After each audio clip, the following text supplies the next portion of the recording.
vamos a iniciar nuestra clase en esta mañana.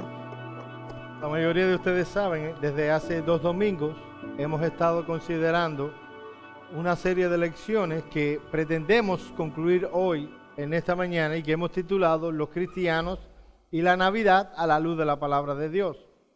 Como decíamos, hay una premisa que debe regir todo cuanto digamos en cuanto a la Navidad, y es que hemos sido llamados a glorificar a Dios en medio de la sociedad en la que vivimos y en las circunstancias que nos rodean.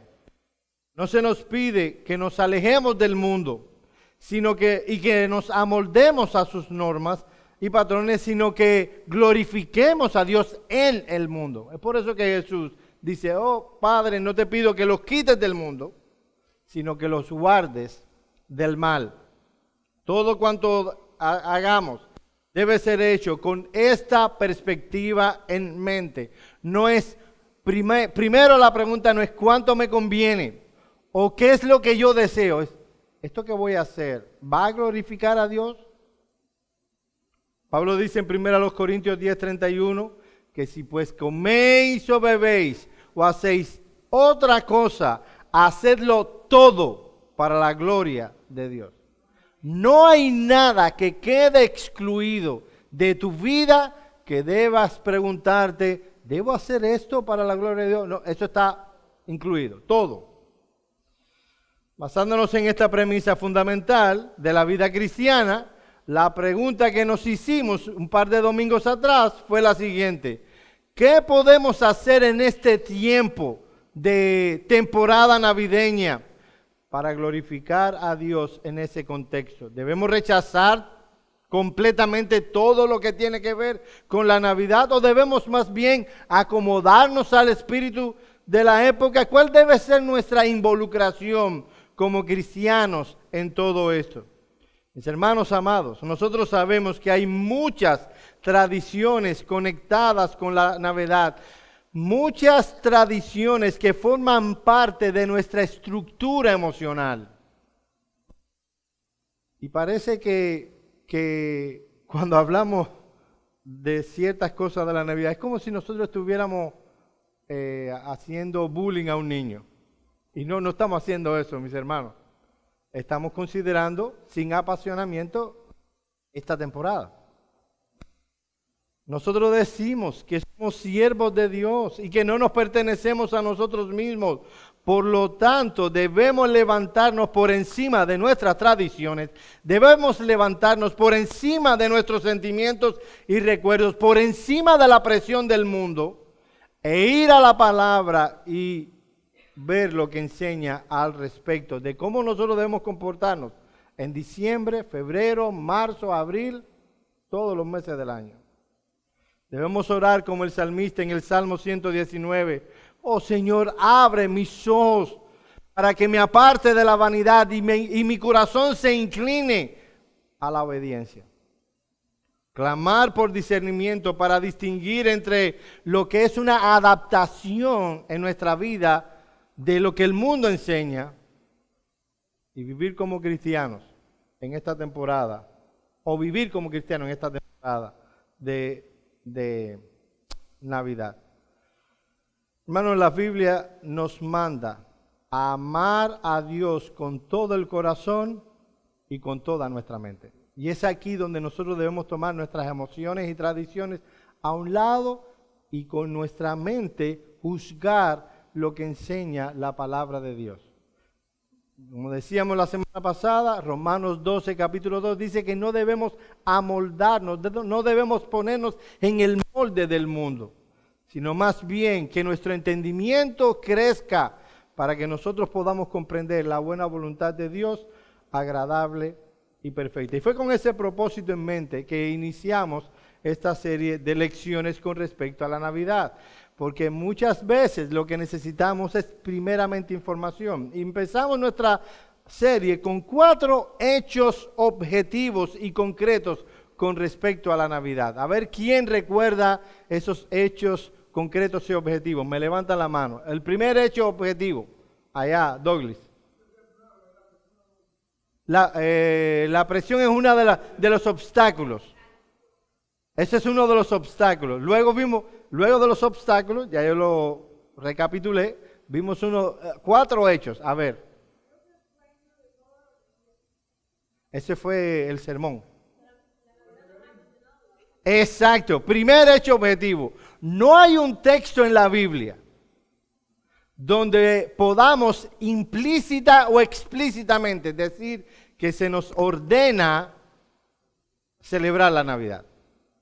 No hay un texto. Así que en el área eclesiástica queda totalmente excluida. En el área personal, como decíamos, hay libertad y vamos a enfatizar esto esta mañana, pero debemos ir con cuidado, precisamente porque la Biblia nos da un dale adelante. Hay que ser cuidadosos. Segundo hecho concreto.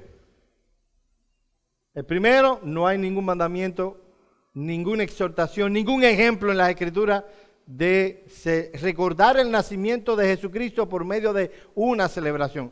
Y recuerden que yo estaba diciendo no de recordar, debemos recordar el nacimiento de Jesús, por supuesto, por medio de una celebración. No hay un mandamiento ni implícito ni explícito, ni una exhortación, ni siquiera un ejemplo. El segundo principio, la segunda idea objetiva, que el 25 de diciembre, como el día que se conmemora el nacimiento de nuestro Señor Jesucristo, encuentra su origen en el paganismo y no en el cristianismo. Es un hecho histórico. Eso lo vimos, esas dos ideas objetivas, hoy no vamos a usar, lo vimos en la primera clase. Tercera, mi esposa, ¿tú eres la única que te sabe todo? Está bien entrenada. Tercera, ya se te acabó ahí. Y ese fue el domingo pasado, la tercera y la cuarta.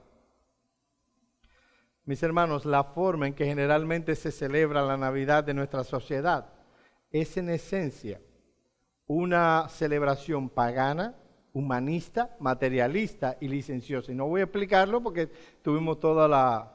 Y le recuerdo que no estoy hablando de usted personalmente. ¿De qué estoy hablando? De la sociedad. La sociedad de nuestros días, y desde hace un tiempecito, celebra la Navidad esencialmente de una manera pagana, humanista, materialista y licenciosa. Y el último, a ver si se acuerda alguien, que es el más positivo para algunos. Eso es hoy. Yo lo mencioné ligeramente el domingo pasado. En la gracia común de Dios, mucho bien viene a los hombres en conexión con la Navidad. O sea, no podemos desligarlo, no podemos ser ciegos a esta realidad. Mucho bien viene a los hombres, a los seres humanos, en conexión con la Navidad. Bien, habiendo visto esos cuatro realidades objetivas, hoy queremos mencionar en nuestra clase 3 principios generales sobre la libertad cristiana que debemos aplicar en este tiempo de Navidad. Nosotros decíamos, mis hermanos, que si usted determina a decorar su casa, tener una cena en Nochebuena o el 25, reunir a sus hijos y hablarle del Evangelio, mis hermanos, eso es algo legítimo, es parte de nuestra libertad cristiana. Usted no está pecando si usted hace tal cosa. Ahora bien, hay algunos principios en cuanto al ejercicio de nuestra libertad cristiana que debemos tener en cuenta aún en el ejercicio de nuestra libertad cristiana en Nochebuena y 31 de diciembre. Los dos, porque aunque son celebraciones diferentes, caemos en los mismos errores. Primer principio general en cuanto a la libertad cristiana. Mis amados hermanos, en el ejercicio de nuestra libertad cristiana, nunca debemos violar la ley moral ni frustrar la meta de la gracia de Dios. Voy a repetirlo. En el ejercicio de nuestra libertad cristiana, nunca debemos violar la ley moral de Dios ni frustrar la meta de la gracia de Dios. Vamos por un momento a Romanos capítulo 14, versículo 4. Romanos capítulo 14, versículo 4.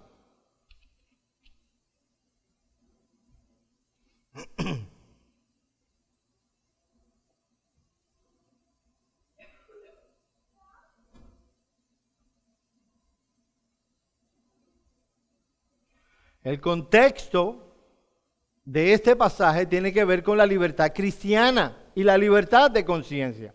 Hay cosas, mis amados hermanos, que en esencia, en su naturaleza, son pecaminosas.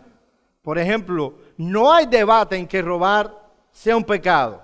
¿Es así o no? O adulterar, o violar el cuarto mandamiento. ¿Alguien sabe cuál es el cuarto mandamiento? La última pregunta que responde. El cuarto mandamiento es acuérdate del día de reposo para santificarlo. Mis hermanos amados, es verdad que el cuarto mandamiento es un mandamiento positivo, pero incumplir y violentar el cuarto mandamiento es un asunto moral.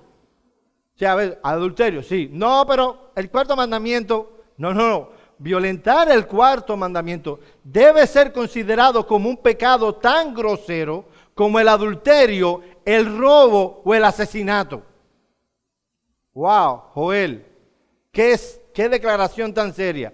¿No es eso lo que nos dice Santiago cuando dice que el mismo que dijo no matarás, dijo también no adulterarás? Y bien, que parte de eso no está, acuérdate del día de reposo para santificarlo. Sí, también. Por el contexto, sabemos que Romanos capítulo 14, versículo 4, habla aquí del contexto de comer ciertas comidas, guardar ciertos días. Obviamente no se está refiriendo aquí al día de reposo cristiano. Está hablando de fiestas, que algunas tenían una connotación judía, la mayoría de ellas. La iglesia en Roma estaba compuesta por personas que venían de diferentes contextos culturales. Era variada la vida de esa iglesia y por tanto debían cuidarse en el asunto de la libertad cristiana. ¿Alguien puede leer el versículo 4 del capítulo 14 de Romanos? Léalo alto porque aquí no hay tanta acústica como en el otro local.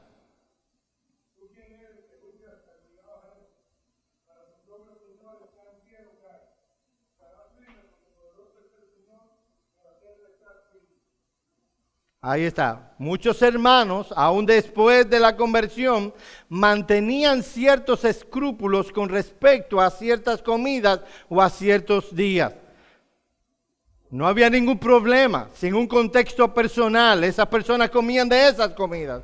El asunto era que un hermano juzgaba al otro. Aquel hermano que no comía de esas comidas que compraban en la tienda, usualmente esas comidas habían sido antes sacrificadas a los ídolos. El que no comía esa comida juzgaba al hermano y decía: ese hermano no está considerando el principio de que detrás de esas comidas hay idolatría.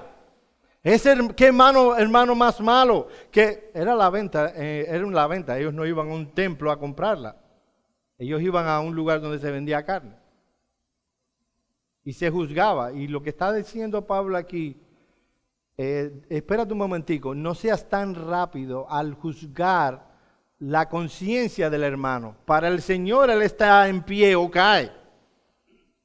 Los hermanos más maduros en su fe, que sabían que se podía comer de todo, que no implicaba en esencia idolatría, juzgaban a los hermanos escrupulosos y los hermanos escrupulosos juzgaban a aquellos que tenían una fe más fuerte. Y eso es lo que Pablo quería evitar. Alguien que lea los versículos 1 al 3.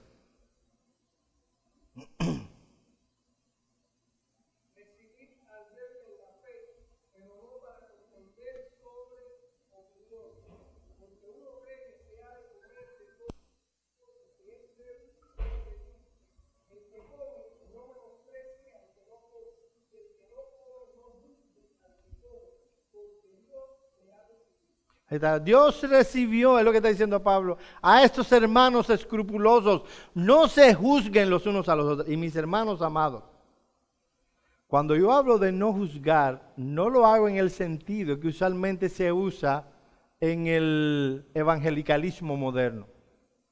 Uno escribe algo o uno predica y dice que ciertos predicadores que venden cierto evangelio para obtener dinero y que viven no de su trabajo en el evangelio, sino para enriquecerse a costa del trabajo de los demás, y uno lo dice con nombre, y ponemos ese sermón en YouTube, vendrá alguien que rápidamente diga, no juzguéis, no juzgues. No es de ese juicio que se está hablando.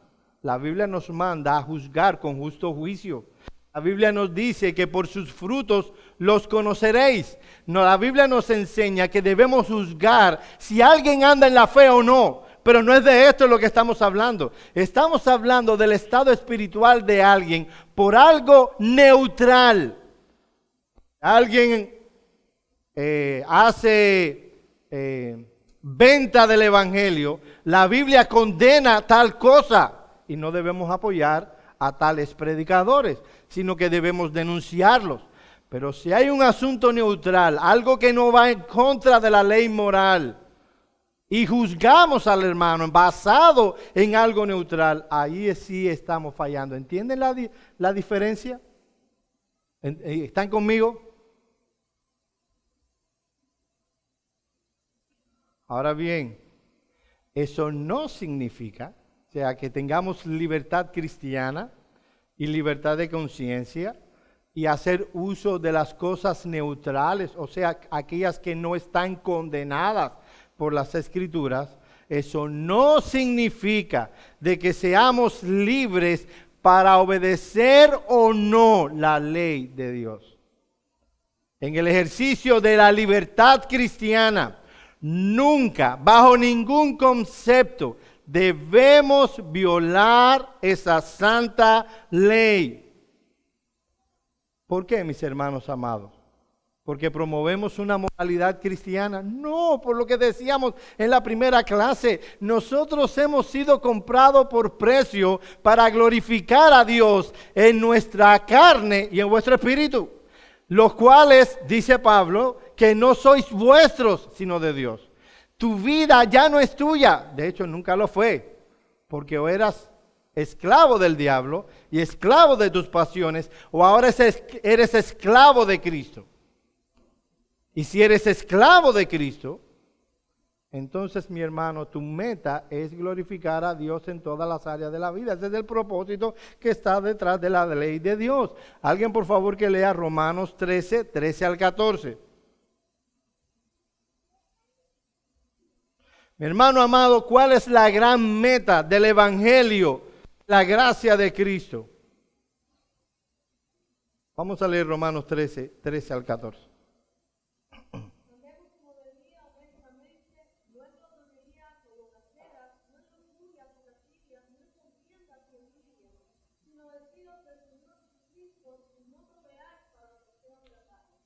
Mis hermanos amados, eso está precisamente en el contexto de una vida vivida en libertad cristiana.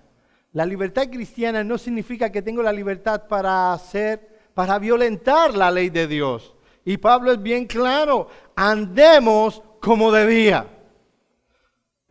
abiertamente. ¿Y cómo se puede vivir sin el juicio a un humano de día? No andando en glotonerías y borracheras, no en lujurias y lascivias, no en contiendas y envidias. Eso es contrario a la ley de Dios. Tú puedes andar en libertad cristiana. De hecho, debes andar en libertad cristiana porque es la libertad que Cristo compró. Pero eso no significa que vivas en libertinaje.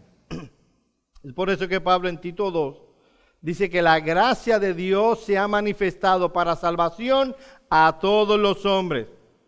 ¿Para qué? ¿Para que hagamos lo que nos da la gana? No, dice, porque enseñándonos que renunciando a la impiedad y a los deseos mundanos, vivamos en este siglo sobria, justa y piadosamente, aguardando la esperanza bienaventurada y la manifestación gloriosa de nuestro Señor Jesucristo.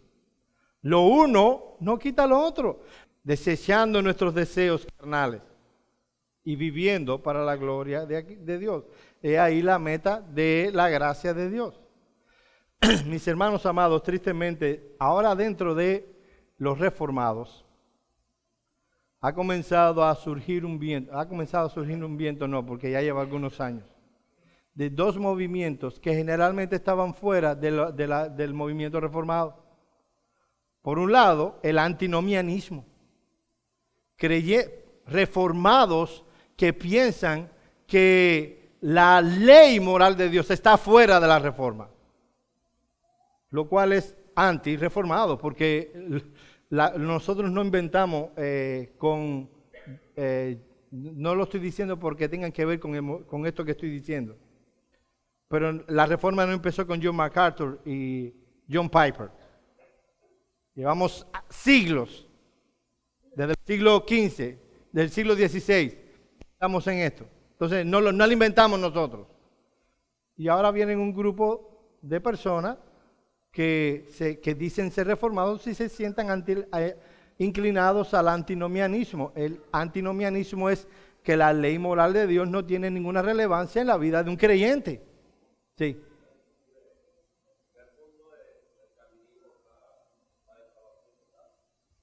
Exacto. Tiene mucho que ver con eso. Pero por otro lado, hay un sector del movimiento reformado que se inclina abierta, aunque no lo reconocen, abierta y descaradamente al quietismo. Un movimiento que no tenía nada que ver con la reforma en el siglo XVII cuando surge. ¿Qué es el quietismo? El pensar que la santificación nunca es algo real. Que cuando yo insto a los creyentes a ocuparse de su salvación con temor y temblor, eso no significa que le cuides tu salvación con temor y temblor. No, ocúpate en ella. Haz que tu vida cristiana crezca y florezca. ¿Por qué? Por lo que dice el siguiente versículo. Porque Dios es el que produce en vosotros el querer como el hacer. Ellos dicen que no, que todo cuanto tenemos que hacer para crecer en la vida cristiana, lo cual dice que ellos que nunca sucede porque somos enfermos incurables, solo seremos, estoy citando casi palabras textuales, solo nos curaremos del pecado en la glorificación, mientras tanto somos incurables y todo lo que podemos hacer es pensar en la cruz del Calvario. Bueno, eso yo no lo veo en la Biblia. Yo veo en la Biblia que se insta a los creyentes a hacer uso de los medios de gracia y que se les ordena a ser santos, porque Él, aquel a quien nosotros adoramos, es santo. Pero ellos dicen que no, que la santidad no hay tal cosa en realidad. Todo lo que tenemos que hacer es mirar la cruz de Cristo y no movernos de ahí. Eso, mis amados hermanos, se llama quietismo, a un estilo reformado, sí.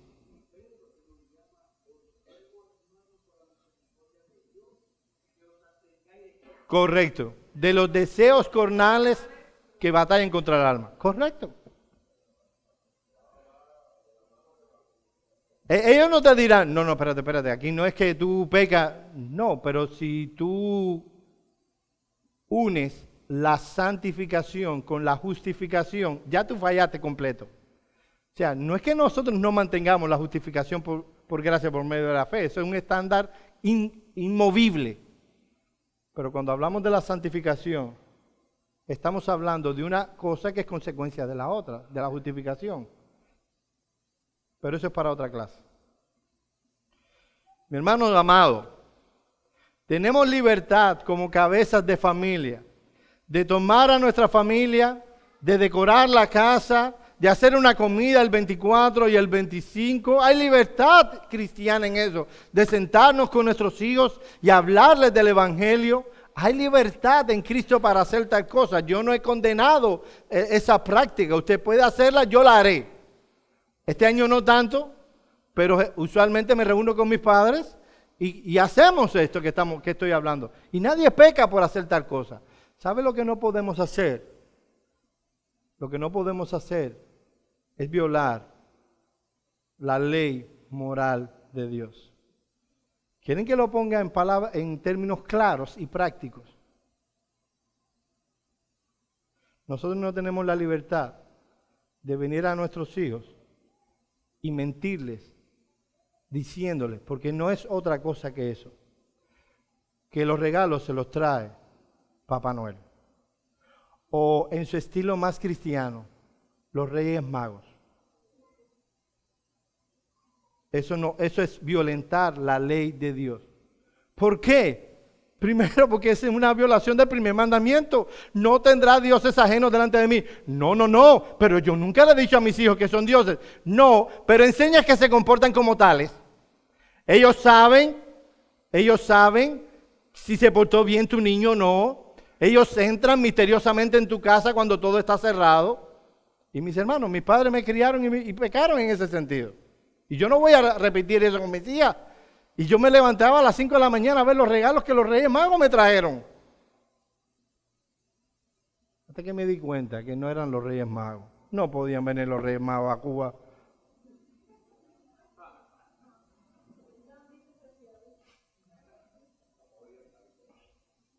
No, tú dirás, no, pero que eso les roba la imaginación.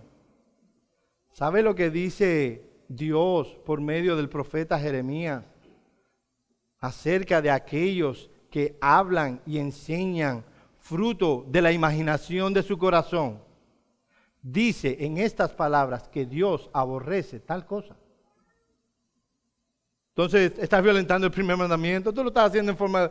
Mis hermanos amados, ¿de dónde viene todo don perfecto? Dice Santiago, del Padre de las luces. Aquí vemos a los niñitos, ¡ay, gracias, Papá Noel! O en su versión cristiana, Reyes Magos, Melchor, Gaspar y Baltasar, aunque eso no está en la Biblia.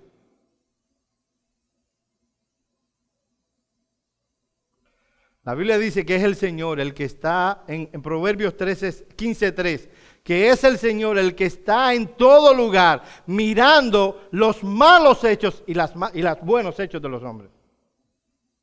No Santa ni los Reyes Magos. Y déjame decirte una cosa, mi hermano. ¿Tú quieres producir una imaginación rica en tus hijos? No lo llenes con mentiras. Hágale una historia bíblica y dramatícela. Hágale la historia de David lanzando una manzana. Eso va a expandir la imaginación de tus hijos. Y la va a expandir de una manera correcta. No de una manera pecaminosa, basada en mentiras.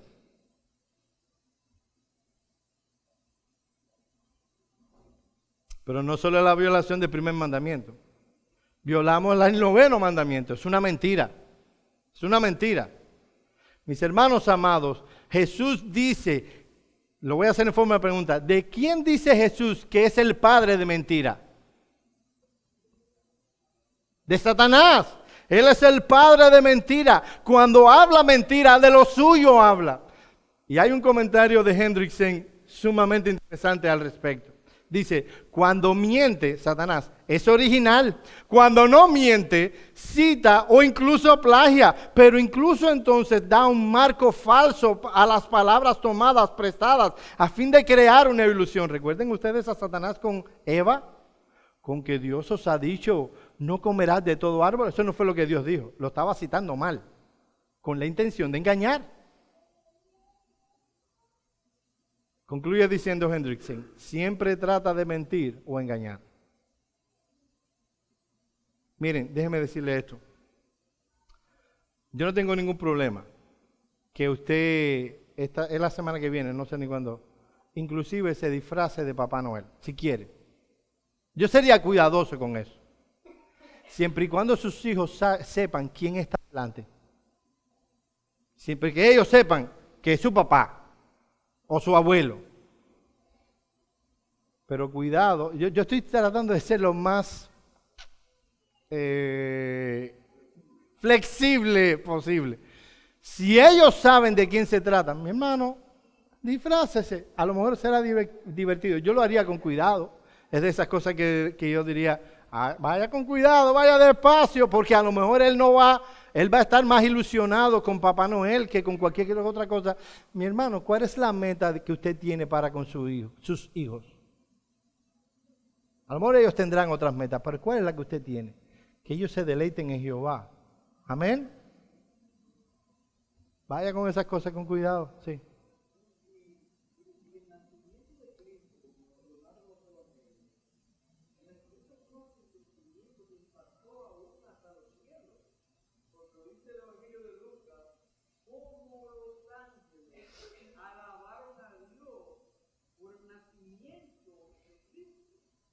en los cielos cantaron, en los cielos, cuando nació Cristo, como reyes del oriente, que de alguna manera providencial, porque no eran judíos, que esperaban al Mesías, eran gentiles, y vinieron a adorar al Mesías que nació. Esa es una historia hermosa, bíblica.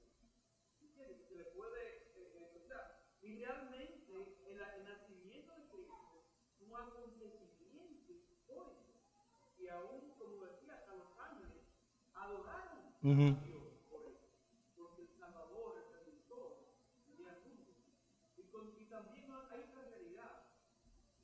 El mundo nunca, el nacimiento de Cristo no fue un acontecimiento, solamente fueron los pastores que estaban, que los ángeles les revelaron, los ángeles en los cielos que alabaron a Dios por millares y millares en ese momento, los gentiles reyes del oriente que vinieron, que de alguna manera Dios se los reveló, que el Mesías, todo el mundo pasó desapercibido de manera general.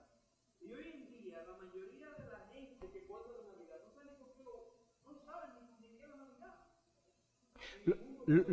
Lo triste es que lo mismo pasa en la iglesia. O sea, uno dice eso, y de verdad, mi hermano, yo no tengo ningún problema que usted se siente con sus hijos y le hable de esa maravillosa historia y le predique el evangelio a sus hijos. ¿Saben una cosa?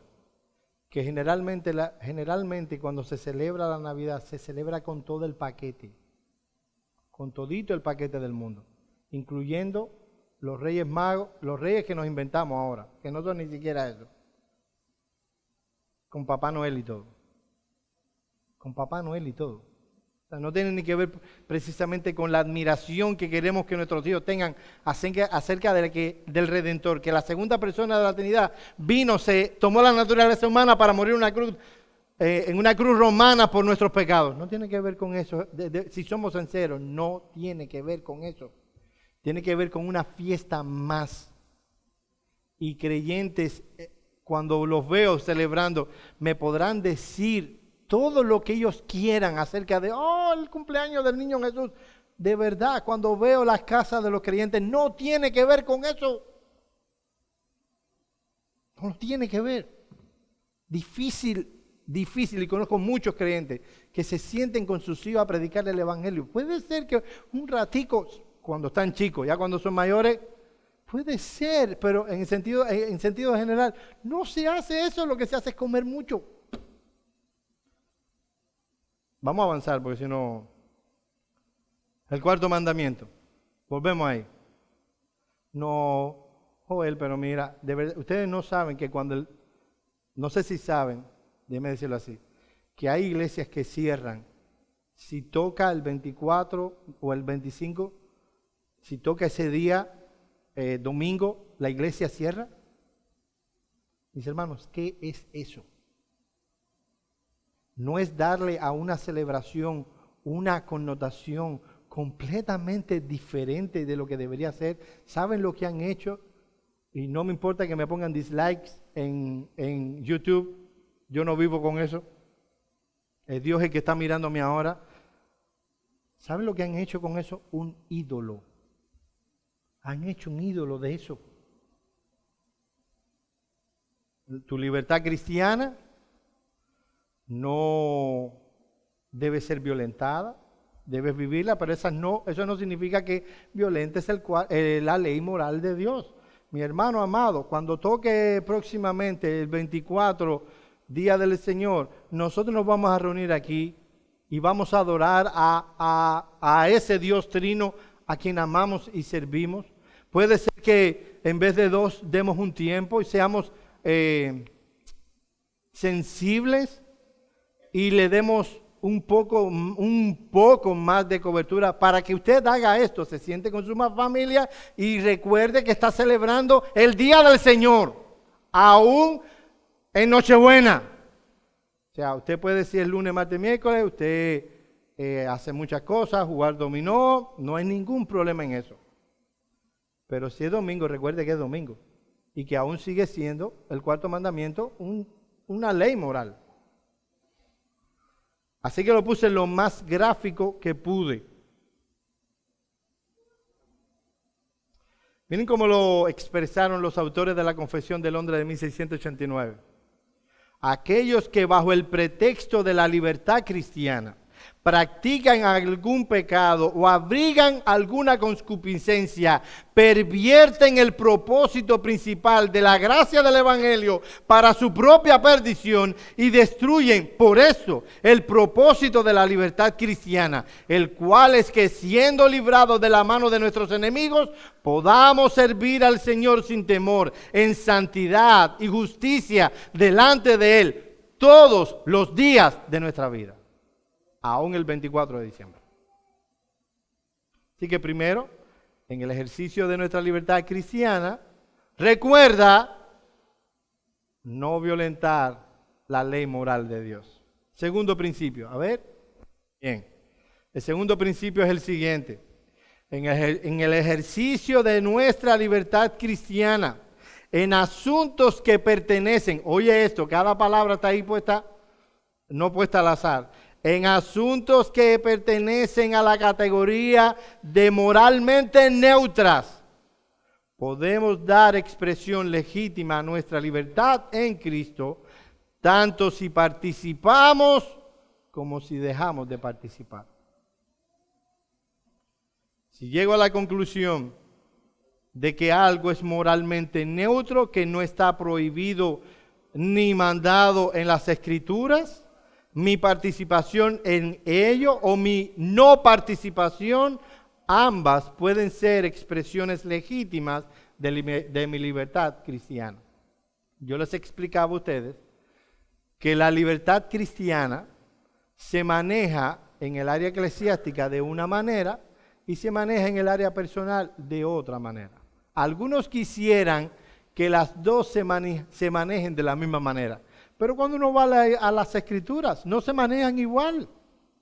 No se manejan igual. Cuando se habla del culto de adoración de la iglesia reunida, no voy a repetir, si quieres saber más acerca del principio regulativo de la adoración, hubo una conferencia este año, en el mes de abril o mayo, donde se predicó, está en nuestro canal en YouTube, vea el sermón, no lo voy a repetir completo, voy a hablarlo presuponiendo que todos conocemos lo que estoy hablando y que todos creemos lo que estoy hablando. En el área de la iglesia, Dios es tajante, es claro al decir que no debe ser incluido en la adoración nada que Él no haya mandado de manera explícita o implícita. Pero cuando hablamos de la vida privada, la Biblia es clara al decirnos que si hay algo que no está mandado por las Escrituras, que está prohibido por las Escrituras, tenemos la libertad de ejercerlo con un santo y piadoso cuidado. ¿Oyeron cómo yo lo dije? Si hay algo en tu vida personal que tú quieres hacerlo y no está prohibido por las Escrituras, tú tienes la libertad de hacerlo con un santo y piadoso cuidado. No es que, allá voy. No, con un santo y cuidadoso cuidado. Yo voy a explicar más o menos qué significa eso. Por ejemplo, ¿qué significa tener un santo y cuidadoso cuidado? Que hay cosas que son permitidas en las Escrituras, que no son prohibidas en las Escrituras, pero que puede ser que a ti te haga daño de manera particular por tus corrupciones personales. Déjeme ponerle un ejemplo claro. Supongamos que antes de usted ser cristiano, usted era adicto a algo, era adicto a la pornografía, por ejemplo, y usted se compra una computadora. ¿Es legítimo para usted ver lo que hay en internet? Sí, sí es legítimo, Dios no prohíbe tal cosa, pero tal vez en su caso usted debe pagar por un filtro potente. Hay uno que se llama Pacto con mis ojos. Pacto con mis ojos. Hay que pagarlo, sí, y ese hombre está dispuesto como parte de su presupuesto usar ese dinero para tener un filtro. Lo que hace eso no solo que impide que usted entre en sitios pornográficos, sino que le manda a un amigo piadoso que usted ponga ahí todos los reportes de los lugares donde usted entra.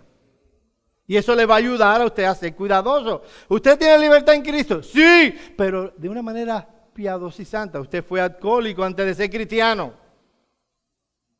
¿Y hay algún problema con tomarnos una copa de vino? No, no hay ningún problema. Pero a lo mejor en tu caso particular no te sería lícito, porque te podía arrastrar a un vicio que has vencido en Cristo. Entonces, a la hora de ejercer mi libertad cristiana, tengo que preguntarme cuáles son las inclinaciones pecaminosas particulares de mi corazón, porque si algo me afecta en mi vida cristiana, no importa que para los demás sea legítimo, para mí no lo es. ¿Entienden lo que es participar de la libertad cristiana de una manera piadosa y santa? Hay cosas que nos afectan de manera particular. Por eso, mi hermano, tenga cuidado cuando usted quiera presionar su libertad cristiana a otro. Porque vemos a un hermano que, por ejemplo, lo invitamos y déjeme poner un caso. Oí en cierta iglesia que un hermano dijo, los jóvenes iban a la playa y el hermano dijo, mira, yo no voy a la playa. ¿Y por qué no vas a la playa? No, de verdad, mis hermanos, a mí me hace daño ir y ver una mujer en bikini. O sea, hay hombres que no sé quién pudiera manejar eso, pero el hombre se sinceró, de verdad. Ahí hay mujeres que no se van a cuidar y yo prefiero no ir a la playa. Yo he tomado la decisión santa de no ir a la playa. Adivinen lo que le dijeron al muchacho. El legalista fue lo más chiquitico. Le llegaron a decir hasta depravado. Depravado cuando es un hombre que quiere cuidar su corazón. ¿Saben lo que hacen la mayoría de los hombres de las iglesias? Que les afecta eso también. Van y miran. Un hombre que está siendo sincero con su corazón. Entonces, tú puedes decirle, no, pero enséñame en la Biblia, aquí vienen los santicos, que no puedes ir a la playa. No, no hay un texto que no diga que no puede ir a la playa. Pero en el caso particular de ese hombre entiende, porque ama a Dios más que todas las cosas y quiere glorificarle en todas las áreas de su vida, que él no debe pisar una playa a no ser que esté todo bajo control. ¿Entienden lo que es participar de la libertad cristiana de una manera santa y piadosa? Si hay algo que te afecta a ti, no debes participar de eso. Como diremos en un momento, si le afecta a tu hermano tampoco, pero eso lo vamos a dejar para el siguiente punto.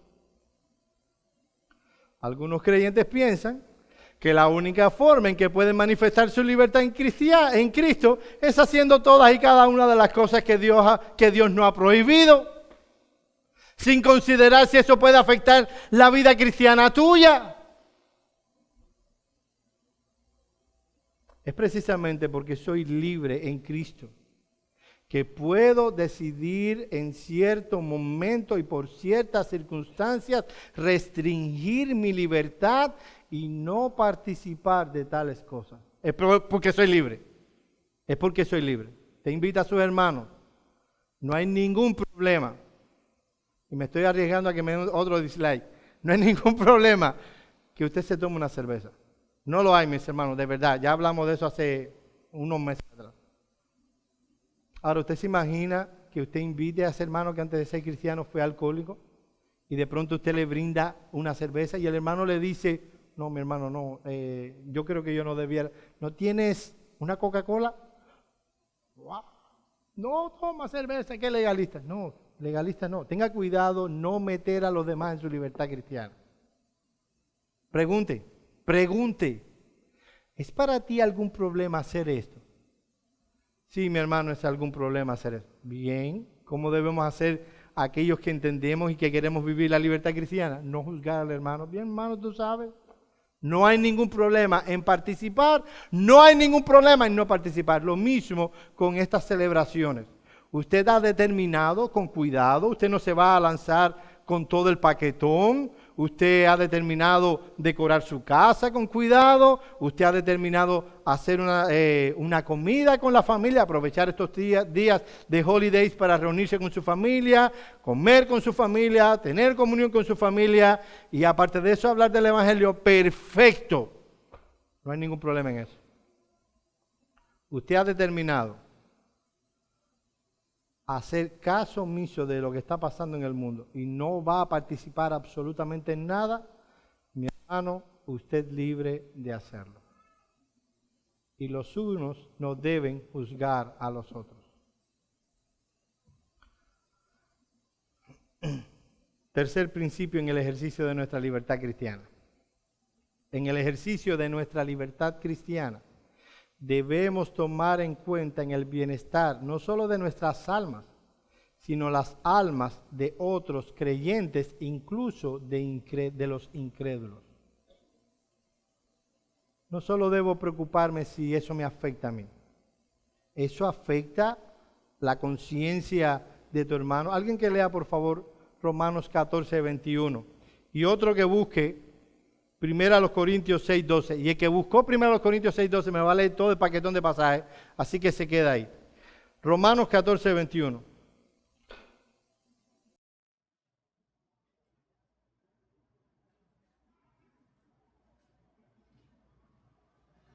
Vuelves no comer carne ni beber vino, ni nada en que tu hermano tropiece o se ofenda o se debilite.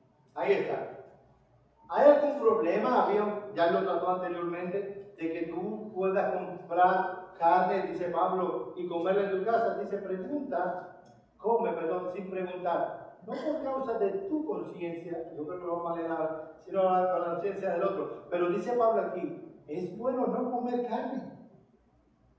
No, porque tiene el glóbulo rojo que... No es por eso. Bueno, no comer carne o cualquier cosa que debilite o afecte la vida de tu hermano. Mis hermanos, como dice el escritor bíblico, debemos cuidar al hermano porque ni aun Cristo se agradó a sí mismo. ¿Afecta a tu hermano? No se hace. No se hace. ¿Afecta a tu hermano tener que tú tengas un arbolito? Bueno, cuídate de no invitarlo. O si lo invitas, no pongas arbolito. Es más importante la fe de tu hermano, la estabilidad espiritual de tu hermano. ¿Saben qué es eso? No hacer nada de lo que acostumbramos que sea la Navidad, un ídolo.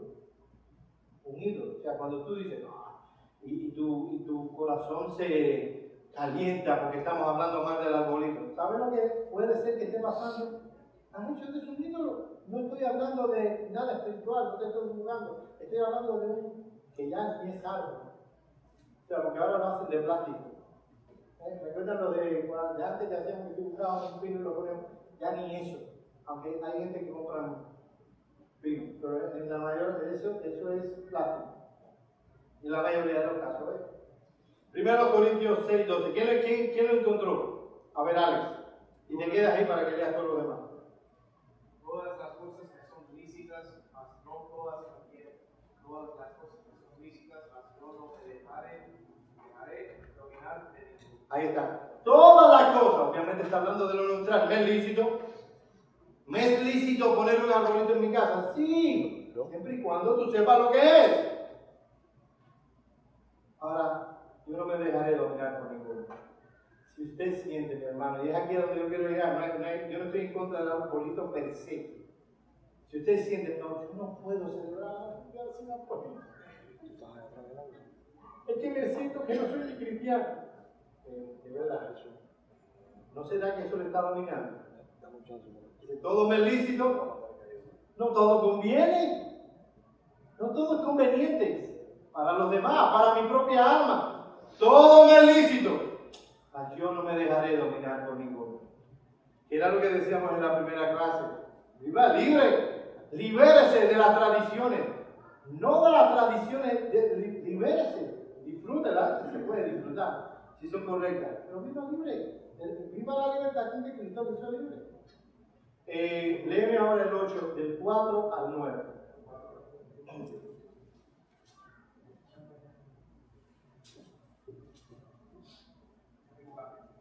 del mismo libro, de la misma carta. 1 Corintios 8, 4 al 9.